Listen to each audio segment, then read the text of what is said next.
নমস্কাৰ আটাইকে স্বাগতম জনাইছোঁ মোৰ চেনেলৰ অন্য এটা ভিডিঅ' মাজলৈ।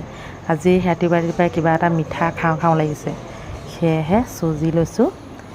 এই বাতিটোতে এয়া মানে আধা কিলো মানেই আছে। এয়া অকণমান ৰঙচুৱাকৈ এতিয়া ভাজি লৈছোঁ। ৰাতিপুৱা এনেধৰণে কিবা এটা বনাইহে খাবলৈ মন যায়, নহয়নে বাৰু? এয়া ৰঙচুৱা হোৱাৰ লগে লগে নাৰিকলৰ গুড়া দিছোঁ, পেকেট নাৰিকলৰ গুড়া। লগতে আৰু এটা বস্তু যোগ কৰিব লাগিব, এইয়া চেনি অকণমান। যিহেতু অকণমান মিঠা হ'লেহে খাই বেছি ভাল লাগিব, খাবলৈও মন গৈছে মিঠা। লগতে অকণমান গৰম পানী দিছোঁ, অকণকৈ ভাজিছোঁ আৰু মানে। লগতে অলপ গাখীৰো মিশ্ৰণ কৰিছোঁ।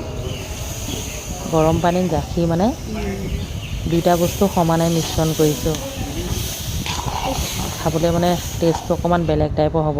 ইয়াত মই কিন্তু ধৰক ভাজি থাকোঁতে ঘিউ বা কিবা মিঠাতেল ব্যৱহাৰ কৰা নাই। তেল একেবাৰে ব্যৱহাৰ কৰা নাই, কিয় জানেনে? তেল খাবলৈ একেবাৰে মন যোৱা নাই, গেছো হৈ আছে। সেইবাবে এনেধৰণে চাওকচোন কি ধুনীয়া লাগিছে দেখিবলৈ। ৰাতিপুৱা এনেধৰণে ল'ৰা ছোৱালীকো মানে বনাই খুৱাব পাৰে আৰু। একেবাৰে চিম্পুল, ইয়াত একো তেলো দিয়া নাই, ঘিউ দিয়া নাই। লগতে অকণমান ইলাচি পিচি পেলাই দি দিছোঁ। এনেধৰণে চাউলৰ পৰা পিঠাগুড়ি উলিয়াইও ভাজি খাব পাৰে, নহয়নে বাৰু? আগতে আমাৰ মাহঁতে বনাই খুৱায়। এয়া বাতিত এতিয়া চবলৈকে ভাগ কৰি দিছোঁ। মই অকণমান বেছিকৈ লৈছোঁ, বেছি খাব মন গৈ আছে, সেয়েহে এইখিনি বাচিলেগৈ। যি কি নহওক, এতিয়া আলু কেইটামান বইল কৰি লৈ চাটনি বনাই আছোঁ। বইল কৰি লৈ ৰুকনিত মাৰি দিছোঁ এনেধৰণে।